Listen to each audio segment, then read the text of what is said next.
Hi there, it's a great day to see you. I want to show you how I work all the day instead of showing you some pictures and footage. So here I begin. I had a 20-liter bucket in which I inserted the bag. I'm trying to pour the mud inside this. As I continuously do it so, I will be able to complete it.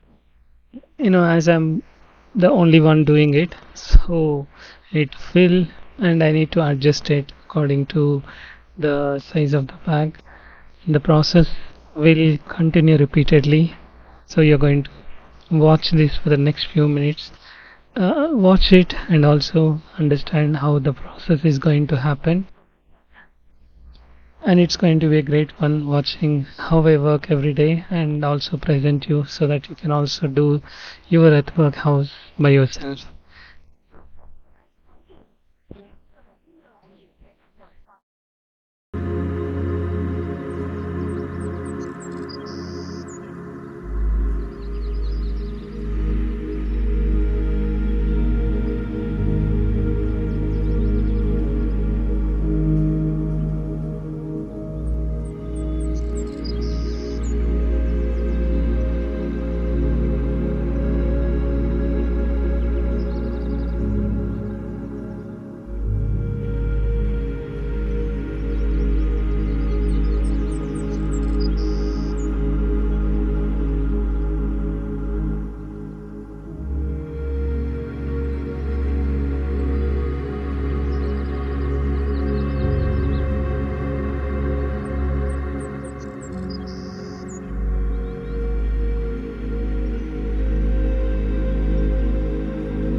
Once I reached to the end of it, there we go to complete the edge of it.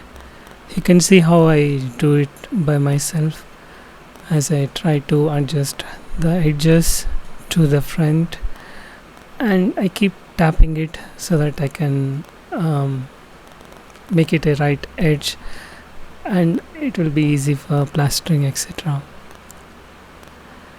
You need to tie and you need to take it down all the way so that it won't be coming out. It's fixed properly.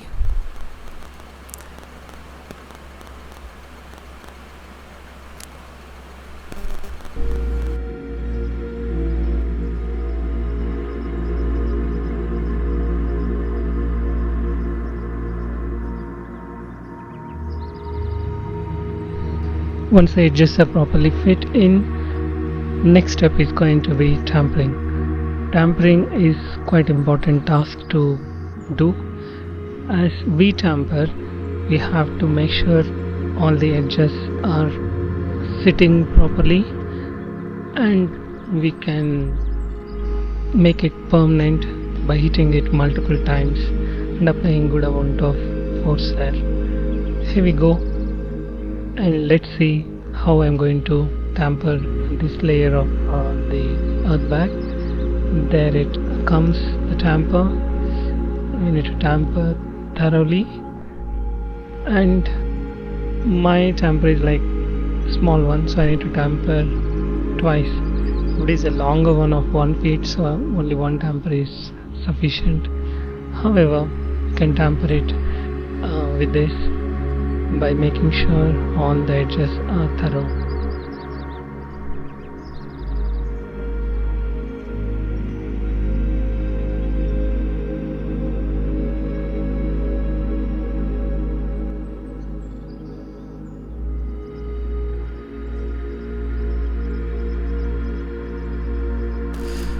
Once the tampering is done, we have to take it to the next step. Probably your tampering might not keep all the edges round, so my expectation is to keep the edges square as much as possible. There are two reasons for this. I don't like keeping them round because I saw many times those are creating some kind of problems while I'm plastering, and it's being loosened up. So I want it like flat. So here you can see I'm just taking like a plank of wood, trying to tamper again. So this makes sure that it's like evened as much as possible, not completely though, but it's as good as like a normal wall, I can say. And I try to check with plumb bomb whether the height of it's matching or not. Once it's done, then it's good to go for me, and I'll start the next row. Let's check out how the process continues.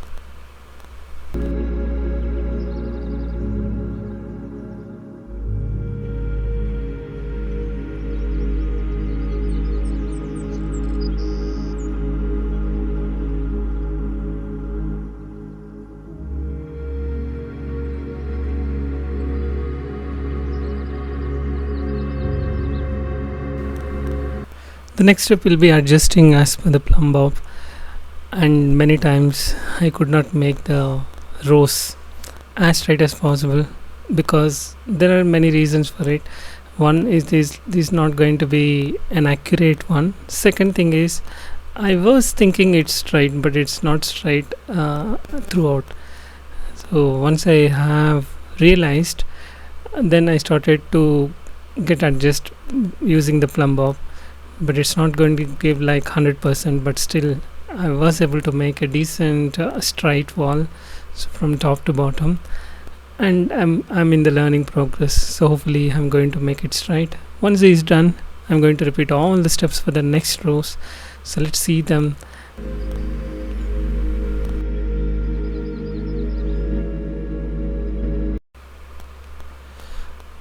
After checking with plumb bob, still I need to make some adjustments here, so I'll always go through the adjustments once I'm done. So final tampering will be done with the plank, and I make sure like it is giving a proper edge, so it's going to ease me in the process of plastering as I continue to tamper it. And it's going to be a final tamper as the level is done well. Sometimes it will be a little harder, but still we need to do it so that the finishing will look like a normal wall. And there we go.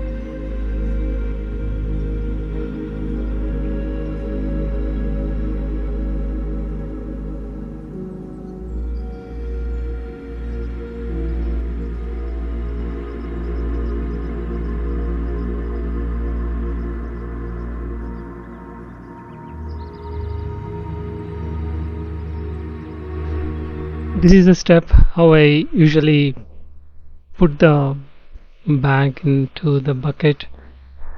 We need to do it reverse manner because the edges should not be out. And one more thing is I stitched at the edge so that it will be the straight one. Normally when you put a kind of tie, it will appear like a rounded edge. So I saw that that is creating a lot of problem in my early experience of construction. So I chose to stitch it with a normal sewing machine. I did not go for like any fancy one. I mean the professional one which stitches these lino bags. But it worked well. You can see it's decent amount of edge. So I think you can also try similar things, whatever you have. It's all going to be your own ideas you need to go with. So don't go very professional tools, so it might cost you more, and you might not be going to get more thing, because once the mud gets fixed, in a sense, everything is going to be okay. Because I've seen many times it did not give out any mud at all, so though it's a normal way of stitching.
Once I have decided this is end of day, then I start to protect my bags.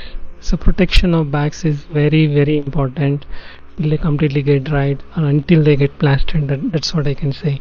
Here you can see whatever the the bags that I have, I try to keep like this above, and then I use like green nets, which is cost effective from the suggestions of many bag builders, and have some kind of waste flex. Even I'm going to cover it over also. So please don't neglect your earth bags before they get plastered. So if you do so, so whatever the effort that you put in may go vain. So that's all everyone for the day. So keep building a Earthbag house. It's your construction, it's your dream. It'll come true, though it is fast or slow, it doesn't matter. Bye everyone.